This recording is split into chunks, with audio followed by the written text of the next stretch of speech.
Le agradezco esta mañana a Inti Muñoz, que es el secretario de Vivienda de la Ciudad de México, que esté aquí para comentar y para informar y comentar este tema. Gracias, Inti, por estar aquí esta mañana. Buenos días.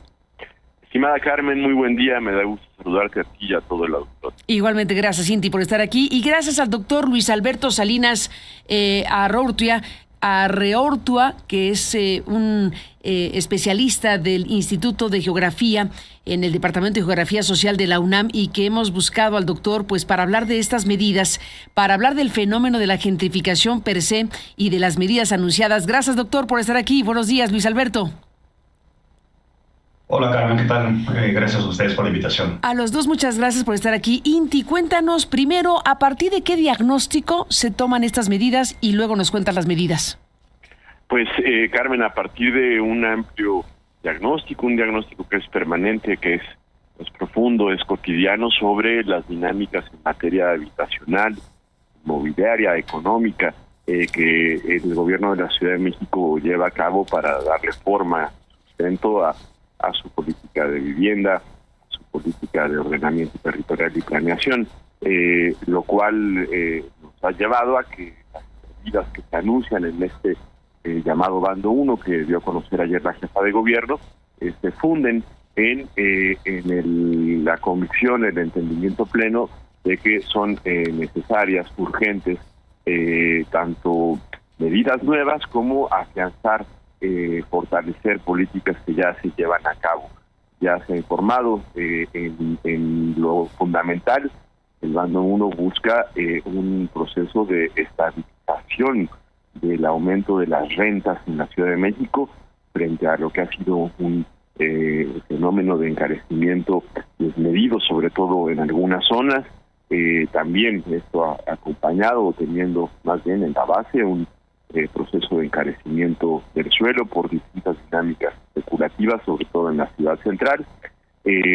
La intención es hacer valer con mucha mayor eficacia medidas que ya se establecieron en la ley, en el Código Civil a finales del año pasado, como por ejemplo que la renta no pueda aumentar por encima del monto de la inflación, que haya certidumbre jurídica tanto para arrendatarios como arrendadores, que tengamos nuevos indicadores, como se anunció ayer, que se de precios de alquiler, sobre todo aplicado en las zonas que nosotros definimos como altamente tensionadas por la llamada gentrificación o por los procesos de expulsión de habitantes, de aumento en el valor del suelo por encima de lo que debería indicar digamos una dinámica equilibrada, y también, insisto, fortalecer políticas que ya llevamos a cabo. Tenemos una fuerte política de vivienda social, que este año cuenta con el doble de recursos de los que tuvo el año pasado. Se están destinando 9,000 millones de pesos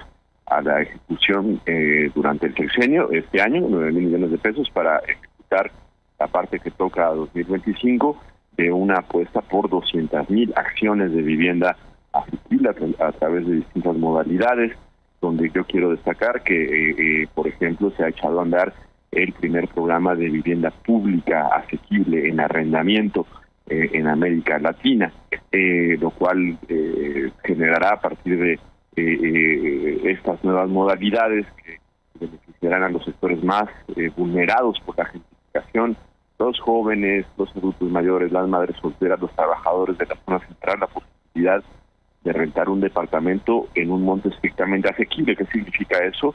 Un monto que no supere el 30% de su ingreso, como recomienda ONU Habitat. Destinado este programa a los sectores que ganan entre 1 y 3 salarios mínimos en primer lugar.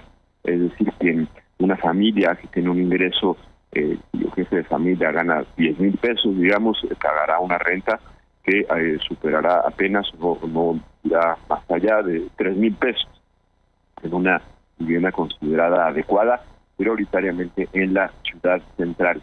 También lo que se anunció ayer, resumiendo un poquito, es un plan maestro para las zonas que definimos como altamente tensionadas, que determinará nuevas reglas en materia de desarrollo inmobiliario, y un conjunto de medidas que buscan afianzar la necesidad de afianzar el arraigo comunitario en estas zonas donde ha habido preocupación por los fenómenos inmobiliarios, por ejemplo, además de procurando la participación ciudadana en el conjunto de medidas que se apliquen, protegiendo al comercio local, que también es especialmente vulnerable a la gentrificación. En fin, esto todo, estimada Carmen, Alberto, se enmarca en una idea de que tiene que ver con esto, asegurar que el habitar en la Ciudad de México sea un derecho, no un privilegio, entender que la vivienda no se puede procurar a la población si la vemos solamente como un negocio, si vemos solamente a la ciudad como una mercancía, sino entendiendo a la vivienda y a la ciudad como derechos humanos. Nos hemos basado para este conjunto de medidas, además del diagnóstico que hablábamos al principio, en un amplio proceso de escucha de la ciudadanía y también en el análisis de prácticas y políticas que han resultado importantes y exitosas en otras grandes ciudades del mundo, donde este tipo de medidas ya se aplican, como por ejemplo París, Nueva York, Viena, Berlín, en fin. Esa es la tarea, está dentro de las políticas públicas del gobierno de la ciudad que encabeza Clara Brugada, y pues estamos trabajando en ello. Pues ahí está la explicación de estos puntos, Cinti Muñoz, y le apreciamos al doctor Luis Alberto Salinas que esté aquí para comentar sobre el fenómeno de la gentrificación y sobre las medidas. ¿Qué te parece todo, doctor? Sí, el proceso de gentrificación es un proceso que ha venido afectando a Ciudad de México y a distintas ciudades en México y en América Latina de manera muy importante ya hace tiempo. Dentro de la discusión académica ha sido una constante hablar sobre la ausencia por parte del Estado en términos de los distintos niveles de gobierno y que estos intervengan para evitar este tipo de procesos de transformación. Me parece que evidentemente estas estrategias o estas acciones en contra de la gentrificación apenas anunciadas el día de ayer me parece que puedo ser elementos interesantes a considerar para ello, ¿no?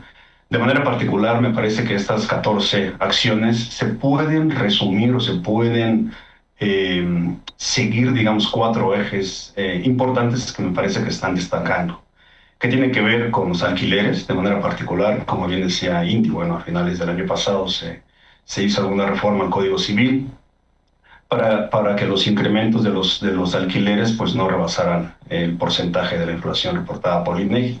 Eso me parece que es algo muy importante que se debería difundir para que justamente los inquilinos tuvieran esa información y pudieran defenderse, ¿no? Además, bueno, de estas cuestiones de la defensoría y del índice de alquiler, que ahí habría que ver, bueno, cuáles son las variables y demás. Repito, me parece que es interesante, pero justamente pues estamos al inicio, ¿no? Entonces habría que darle seguimiento cómo se van desarrollando todas estas 14 acciones. El segundo eje, digamos, que me parece que es importante sobre estas acciones es regular las estancias cortas, ¿no? De manera particular las plataformas digitales, que son diversas, y Airbnb quizás es la más visible, pero hay muchas otras más, que de alguna manera van cooptando el mercado de los alquileres. Y digamos, como una gran problemática es que se van reduciendo las estadías de mediano o largo plazo, digo de mediano de 1 año o 2 años, por estas estadías de corta duración.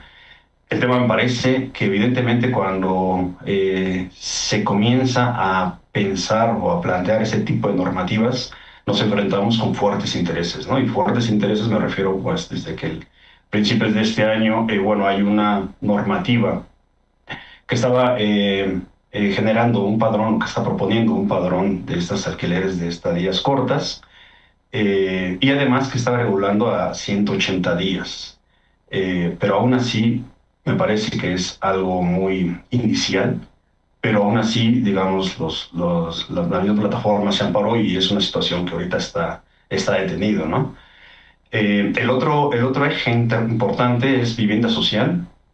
Y la vivienda social, bueno, ya mencionaba también Inti Muñoz, que mando un saludo, sobre esta importancia, digamos, sobre duplicar el presupuesto para vivienda social. Y eso me parece que es muy importante. Creo que una de las instituciones en Ciudad de México quien ha procurado la vivienda social justamente es el INVI. Y eso me parece que es algo muy importante y habría que ver, digamos, cómo se desarrollan, cómo continúan esta oferta de vivienda social en áreas centrales, ¿no? Y evidentemente no en las periferias urbanas. Y el último punto de los 4, digamos, ejes que yo destaco que contienen estas 14 acciones son sobre las estrategias y las instituciones, ¿no? Me parece, bueno, que hablar del plan maestro o de este programa de arraigo comunitario, bueno, habría que ver cuáles son las acciones concretas. Y también sobre la creación de ese observatorio de suelo y vivienda, ¿no? Entonces, me parece que son esos 4 ejes que contemplan este bando 1. Por supuesto, apenas se anuncia y habría que ver cuál es la situación, digamos, o cómo efectivamente se puede llevar a cabo, ¿no? Lo que quizás yo echaría de menos es algún tipo de acción concreta respecto al sector inmobiliario. Y esto me refiero de manera particular porque ha habido grandes proyectos inmobiliarios o desarrollos de vivienda en vertical para población de ingresos medios que en ocasiones llegan a rebasar, por ejemplo, el uso del suelo permitivo, los niveles de permitivo. Por ahí me parece que habría que hacer algo al respecto. Y por otro lado, bueno, me parece que podría venir encaminado junto con los programas de vivienda social. Por ahí también habría que definir qué vamos a entender por vivienda social, porque no es solo, digamos, mantener un mecanismo de alquiler, que me parece que es muy importante, alquiler social, pero además otras formas de acceder a la vivienda, ¿no? No solo como la vivienda propia, como se ha venido propagando incluso por parte de los fondos públicos de vivienda, sino por ejemplo las cooperativas de vivienda, ¿no? Me parece que es algo que ha manejado en los últimos años también el INVI, pero me parece que también por ahí debería de haber acciones al respecto, ¿no? En estas 2 en particular, ¿no? Sobre pensar, reflexionar otras formas de acceder a la vivienda, como las cooperativas de vivienda, y por otro lado, normativas o regulación respecto a la dinámica del sector inmobiliario. ¿Algo que decir, Inti Muñoz, sobre lo que dice el doctor Luis Alberto Salinas? Creo, Carmen, que Luis Alberto hace un mejor resumen o punteo de lo que significa el bando 1. Agregar que en efecto se está contemplando que la regulación ya establecida en la ley desde el año pasado a la renta digital para estancias temporales se echará a andar de inmediato a plenitud con sus componentes actuales, y a ello tendremos que dar, por supuesto, un seguimiento para asegurar algo muy importante. El tema a veces no es en Airbnb que una familia o una pareja de adultos mayores rente una habitación en su departamento. El problema que tenemos con esto, que es más conocido como Airbnb, es cuando miles de departamentos dejan de estar en la oferta habitacional normal, sobre todo en las zonas con mayores servicios en la Ciudad de México, para convertirse en espacios para el alojamiento temporal, y eso por supuesto que presiona negativamente la oferta que debe haber pues de vivienda suficiente, asequible para la población. Entonces, la regulación que existe en términos de que no más de la mitad de los días del año puedan rentarse a través de esta plataforma los lugares, las viviendas, se echará a andar. Hay una plataforma, un registro que asegurará el cumplimiento de esto, por un lado. Por el otro, también comentar que en lo que se refiere a lo que decía Luis Alberto sobre nuevos modelos, ya hablé de la vivienda pública en arrendamiento, pero también estamos trabajando intensamente en otros nuevos modelos, como el de la creación de cooperativas o esquemas de propiedad social para proyectos específicos de vivienda, algo que es muy importante y que puede servir a jóvenes, a adultos mayores, a mujeres, a adultos mayores. Ya tenemos un proyecto por ahí y estamos trabajando en eso. Y finalmente, respecto al sector inmobiliario, el bando incluye una definición, y es vamos a trabajar con el sector privado después de que se han debido corregir un conjunto de medidas que se llevaron a cabo, sobre todo en el periodo 2012-2018, después de un amplio proceso de combate a los casos de corrupción inmobiliaria que en aquel tiempo tuvieron origen, en una cosa muy importante. Primero, creemos que frente a lo que tenemos ahí, que es una sobreoferta de vivienda cara, que es la que estuvo produciendo a veces efectos sin tomar en cuenta el uso del suelo y la vocación inmobiliaria. Lo que debemos hacer, y ellos creemos que están siendo muy sensibles al tema y a la propuesta, es vivienda estrictamente accesible, es decir, la ciudad debe producir desde el ámbito público, como estamos haciendo, pero también desde el privado, vivienda que la gente pueda comprar y vivienda a la que la gente pueda acceder. Esto es la tarea principal, y en el fondo también va, por supuesto, pues que así se combate la especulación inmobiliaria, como lo estamos haciendo, por cierto, con lo que es una nueva política de suelo. Estamos comprando suelo privado en las zonas centrales de la ciudad, y estamos viendo cómo, lo decíamos ayer en el foro, en la presentación del Bando 1, comienza a batirse el encarecimiento del suelo y los efectos de la especulación inmobiliaria, porque el mercado inmobiliario también estaba, además de afectado por la especulación, un tanto estancado. Entonces hay que trabajar en eso, un propósito común a través del diálogo y los acuerdos a los que ha llamado la jefa de gobierno para darle forma y vida a lo que establece el Bando 1. Se trata de una ruta compartida para hacer que en esta ciudad haya derecho pleno a la vivienda, haya inclusión, y evitemos que estos fenómenos como la expulsión de 30,000 familias al año, zonas cada vez más alejadas de la ciudad central, se sigan dando, se vuelvan a dar. Para cerrar la conversación, Inti Muñoz, cuéntanos en qué va y qué va a pasar con los comercios dañados. Hubo manifestaciones bastante agresivas, violentas en algún caso, en contra de comercios, en contra de instalaciones de estas zonas que se identifican como gentrificadas. ¿En qué va a parar esto? Los daños a los comercios y las agresiones incluso a personas. Bien, bueno, la Secretaría de Gobierno, la Secretaría de Participación Ciudadana estuvieron acercándose, dialogando, recorriendo el territorio en esas zonas en esos corredores donde se dio este lamentable episodio de violencia, que por supuesto no se debe repetir. Se ha trabajado mucho con los vecinos de las colonias Roma, Condesa, Hipódromo, Roma Norte, Roma Sur, en fin. Tuvimos una asamblea muy importante en el Parque España con vecinos, comerciantes, todo mundo. Ahí escuchamos las preocupaciones, se atendieron los reclamos, se obtuvieron, por cierto, propuestas y definiciones muy interesantes, muy valiosas sobre los vecinos y los comerciantes de la zona.